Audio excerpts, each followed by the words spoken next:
Hello दोस्तों, मैं इंद्रपाल अनुरागी आपका मेरे YouTube चैनल अनुरागी दद्दा क्लासेस में स्वागत करता हूं। सभी को गुड मॉर्निंग, सत श्री अकाल। और आज हम बहुत ही इंटरेस्टिंग टॉपिक को कवर करेंगे इस लेक्चर में। इस लेक्चर को समझने के लिए मेरे प्रीवियस वीडियोस को देखिए, जिससे ज्यादा से ज्यादा आपको इस लेक्चर में समझ में आए। आज हम देखते हैं इसमें गॉस थ्योरम का स्टेटमेंट क्या होगा। The total electric flux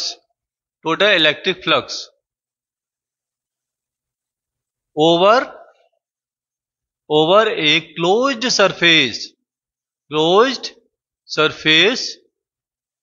S in vacuum.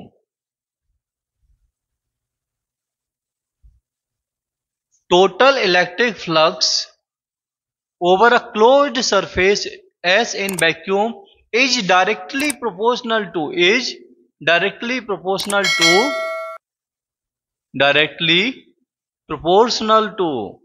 proportional to 1 upon epsilon naught times 1 upon epsilon naught times कितना? epsilon naught times किसके? ये देखो, the total charge contained inside S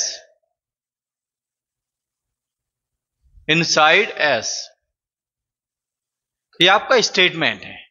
क्या है? Total electric flux over a closed surface S is directly proportional to 1 upon epsilon naught times total charge contained inside S. S is a total surface of spherical body. S is a total surface of spherical body. मैंने consider कर लिया, मान लिया ये O एक centre है spherical body का और P कोई पॉइंट है जो इसके सरफेस पर लाई करता है। स्फेरिकल बॉडी के सरफेस पर P पॉइंट लाई करता है और उसके चारों तरफ एक हमने पॉइंट सरफेस ड्रॉ किया। तो इस पॉइंट पर मेरा इलेक्ट्रिक फील्ड कितना होगा?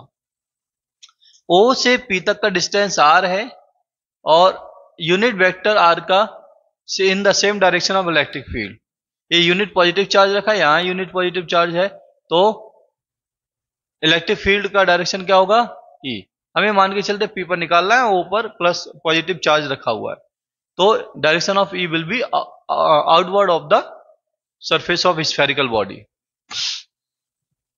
और इस सरफेस का जो हम किसी भी पॉइंट के चारों तरफ ऐसे बना रहे हैं, उसका एरिया है ds।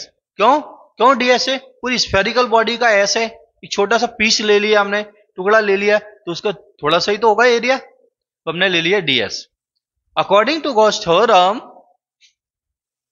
Phi E closed surface के लिए ले रहे हैं, सरफेस के लिए, किसके लिए? क्लोज्ड सरफेस के लिए ले रहे हैं E डॉट ds कितना होगा? टोटल चार्ज का 1 अपॉन एप्सिलॉन नॉट टाइम्स होगा। ये मैंने इस स्टेटमेंट में बोला है। क्या बोला है? इस स्टेटमेंट में बोला है कि इतना होगा। अब हम बात करेंगे जरूर करेंगे, बात करेंगे। हाँ, इसको प्रूफ कैसे करना है, वो हम देखेंगे अभी। बहुत ही आसान है, कितना? बहुत ही आसान है। हम देखते हैं इसको कैसे करेंगे। ओके, अब भैया मैं तो करना चाहता हूं प्रूफ इसका, आप लोग देखिए जरा ध्यान से। ध्यान इधर होना चाहिए बोर्ड पर और कहीं नहीं। प्रूफ करना चाहते हैं हम इसको, गॉस थ्योरम को, इतना आना चाहिए हमारे पास। हमने ले लिया left hand side E dot ds। Okay भाई, अब हमको करना क्या है? हमको करना ये है, हम जानते हैं E बराबर कितना होता है। All of you know 1/4 pi epsilon naught q upon r square. This is the value of E. This is the value of E. इसमें हमने देखो E डॉट डी एस लिखा है, हम यहां थोड़ा सा बढ़ाकर लिखते हैं E dot D S, vector लगाया दोनों पे, यहां से वेक्टर हटा दिया, सॉरी डॉट हटा दिया, D S cos theta theta theta E dot D S, E D S cos theta, ठीक है।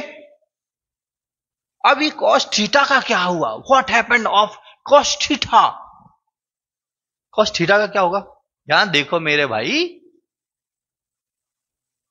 E का डायरेक्शन, N का डायरेक्शन, R का डायरेक्शन, सबका डायरेक्शन सेम है, तो एंगल क्या होगा, 0/सन्नाटा 0 होगा, थीटा विल बी 0 और कॉस 0 का वैल्यू क्या होता है, बन।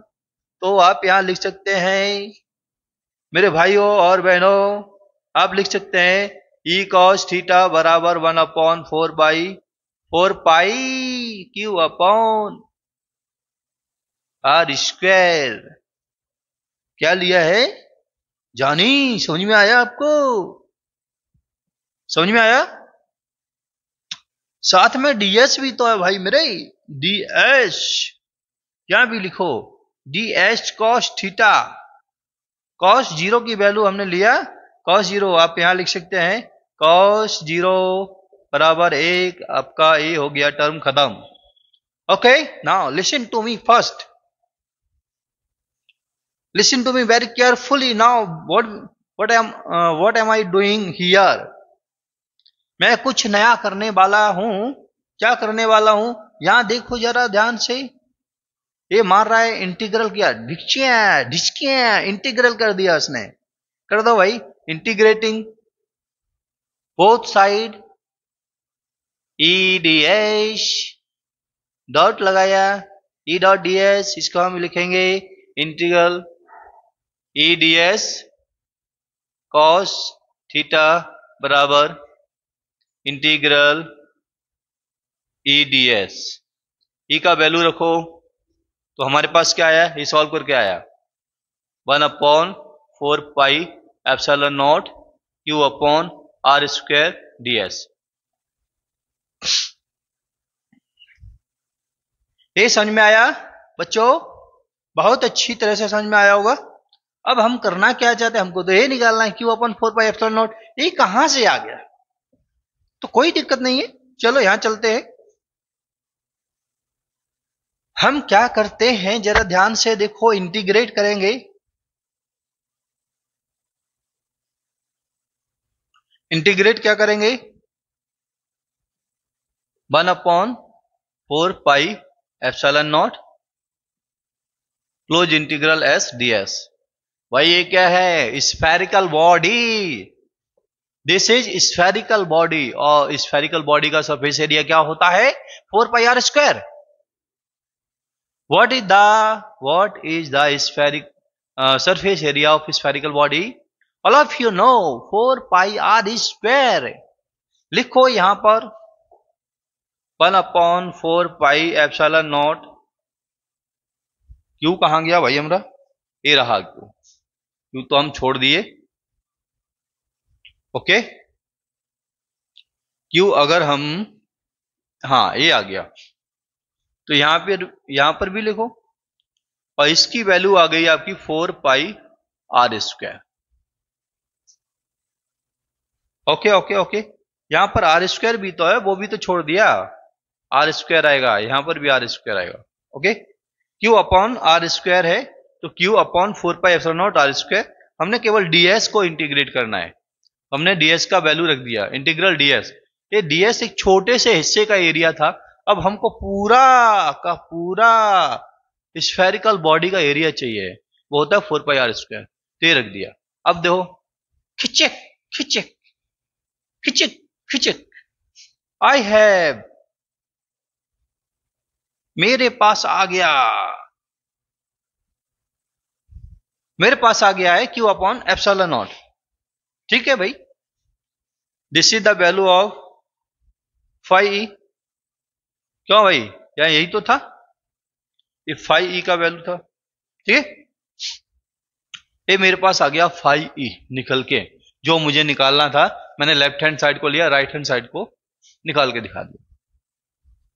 अगर मैं कहता हूं पूरी स्फेरिकल बॉडी पर ऐसे छोटे छोटे पीसेस बहुत सारे हैं, एन है, हमने कंसीडर कर लिया बहुत सारे मतलब एन है, तो टोटल फ्लक्स कितना होगा? Total flux on spherical body, एक के लिए हो गया ए, दूसरे के लिए हो गया कुछ और।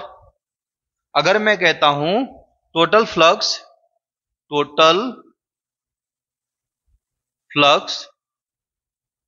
On entire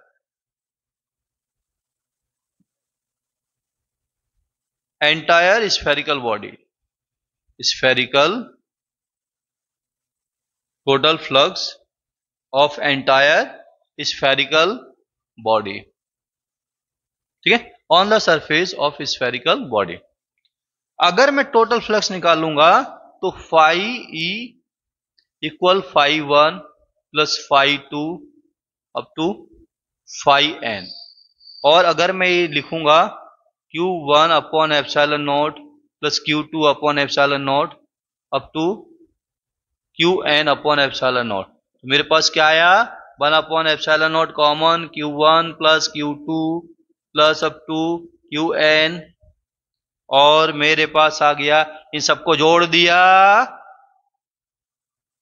sigma q i equal 1 to n, तो हम इसको लिख सकते हैं फाइव ई इक्वल कैपिटल वाला क्यू, सिग्मा क्यू आई का मतलब है टोटल चार्ज, टोटल चार्ज को हमने दिखा दिया कैपिटल वाला क्यू, ठीक है, capital Q upon epsilon,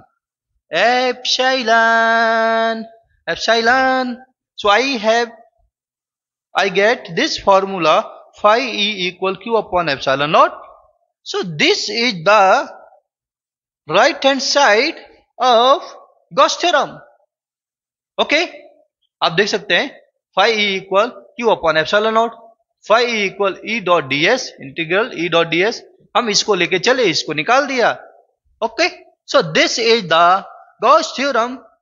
Okay, this is the Gauss theorem. It is very very very very very important.